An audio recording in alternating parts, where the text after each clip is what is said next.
50 টাকায় বিক্রি করবো, আর যেটা কিনবে তাকে আমি দেবো এই বড় টেডি বিয়ারটা। এই টেডি বিয়ারটা 50 টাকায় বিক্রি করছি, কেউ নেবে? তারপরে এরা আমার সাথে বার্গেনিং করা শুরু করে দিল, হবে না 50 টাকা? কেউ 50 টাকায় নিতে রাজি ছিল, তাও এটা নিয়ে আমি সবার কাছেই যাচ্ছিলাম। আমি টেডি বিয়ারটা 50 টাকায় বিক্রি করছি, তুমি নেবে টেডি বিয়ারটা? আমি তো ছিলাম নাকি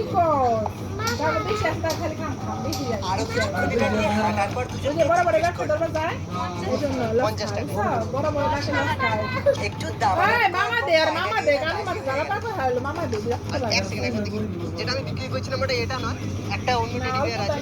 তো আমি এরা ভাবছিল আমি 50 টাকা নিয়ে কেটে পড়েছি, কিন্তু আমার হাতে বড় টেডি বিয়ার দেখে এরা অবাক হয়ে গেল। এরা দুজন এসেছিল মোমো খেতে, এবার অটোতে 3 জনের ভাড়া দিয়ে যেতে হবে।